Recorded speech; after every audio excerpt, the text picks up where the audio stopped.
Most people have no idea where their money actually goes. They just keep spending and spending and hope they make it until their next paycheck. And they're left wondering, where does all my money go? Budgeting helped me buy my house when I was 20, and since then, it has helped me more than triple my net worth. In this video, I'm going to show you exactly how budgeting can change your life. Hey everybody, I'm Preston Callhammer. I'm a Christian, a husband, and I'm a nerd about personal finance. I got my degree in finance, and along the way, I learned that I have a special love for personal finance. I bought my house when I was 20, using a budget. I'm going to teach you all the things that I use to get to that place. In today's video, we're going to talk about why you should budget and all the things that you need to know before you write your own personal budget. First, we're going to talk about why you should budget. What's the point? What are the benefits? How does it serve you? I see 4 main reasons how budgeting helps you. The first one, I learned at my job at Chick-fil-A. I'm a director at my Chick-fil-A, and one of the phrases we often use is that what gets measured gets improved. So when you measure your finances by using a budget, what you're doing is consistently going in there. You're consistently seeing the numbers. As you do that, you'll get familiar with them and you'll notice trends and differences, and it's going to make you think of that when you're thinking about spending or not spending. The second thing that a budget does for you is it helps you track. I mentioned at the beginning that most people have no idea where their money even goes. When you're budgeting and you're keeping up with that budget, you know exactly where every penny goes, and you know what you're spent on the things that you want to, and maybe on the things where you wish you didn't, but you always know where that money went and you can trace it down. The third thing it does is it helps you plan and build for your future. Just like anything else in life, if you make a plan ahead of time, you're so much more likely to do it. Your finances are the same way.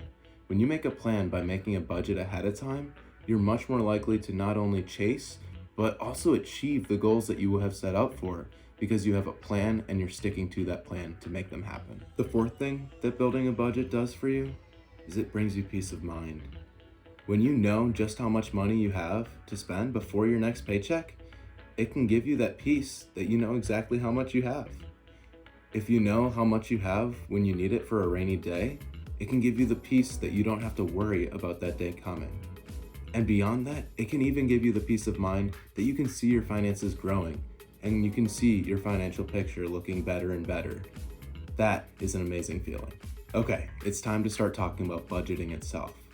Simply put, in order to have a healthy budget, you have to make more money than what you're spending.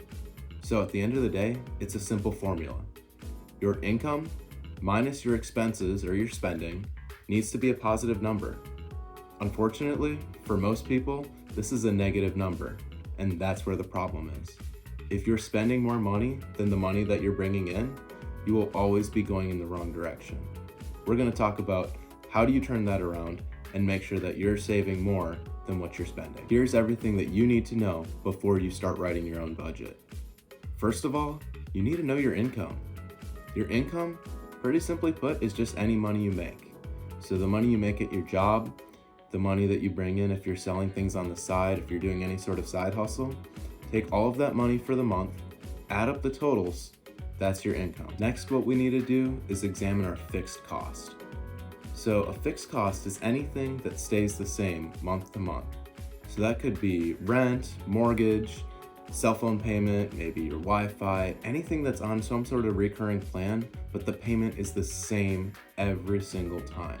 Side note, this is also a good time to examine if there's anything in your fixed costs that you maybe don't need. So maybe you see that you've got that random subscription that you don't actually use. Now would be a great time to stop that. Next is one of my favorite parts. It's choosing your categories. So what are the things that you want to spend money on? What are the things that you want to budget for? This is going to change from person to person depending on what spending habits you have, what things you deem important. I put some general things on the screen of the categories that a general budget might use, but this is where you get to be creative for yourself and decide what categories are important for me. I mentioned at the beginning, I'm a nerd about finance, so I've got about 20 different categories for myself, but I understand I'm in the minority when it comes to data and enjoying dealing with all the numbers. So if that's not something that excites you, do 10 categories, do 7 categories. Try to make it as simple as possible so it's easy to keep up for you. This next part is where you start to get to dig into the math a little bit. I encourage you to use some sort of tool to help you here. So I like to use Excel or Numbers or Google Sheets to help me build the budget at this point. Some people prefer a budgeting app, and that's absolutely okay. Again, take what works for you. Remember, we identified our fixed cost earlier. This is where you're going to start plugging those numbers in.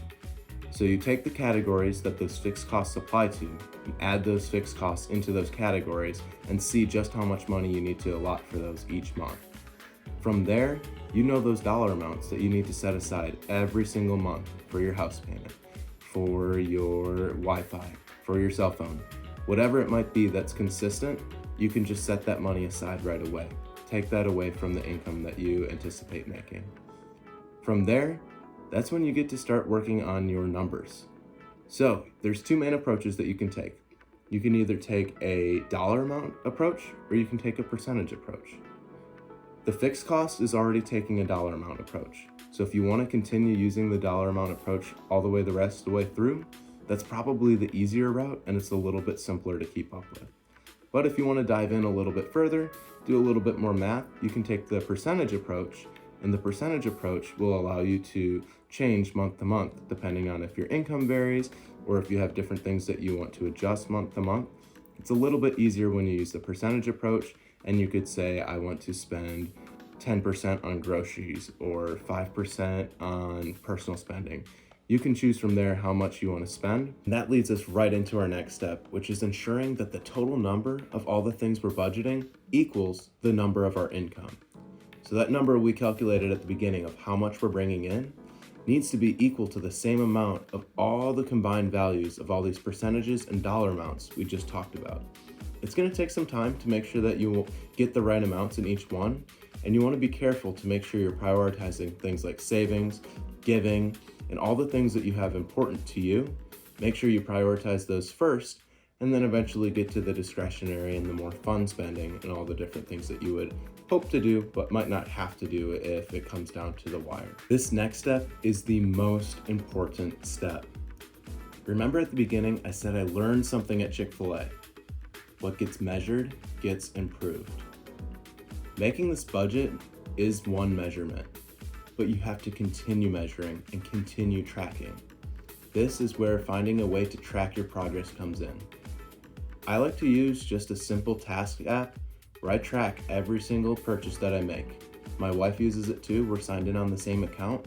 So every time we make a payment, we write down where it was, what it was for, and what card or form of payment we used.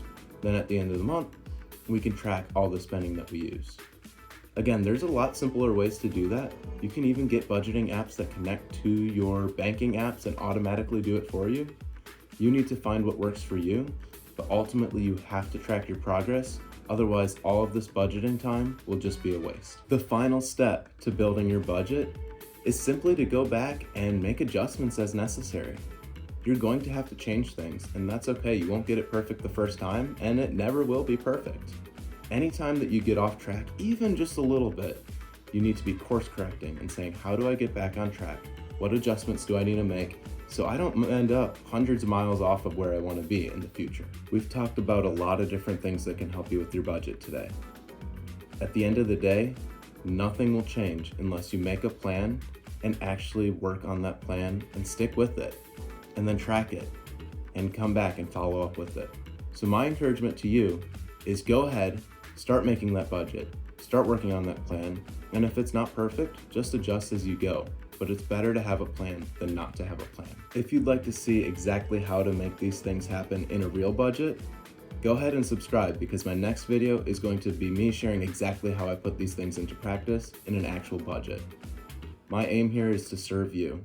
So if you'd like to see more of this type of content and help grow your finances, I encourage you to subscribe, and I also encourage you to leave a comment sharing what your thoughts are, or if anything stood out to you. I'd love to engage in conversation with you.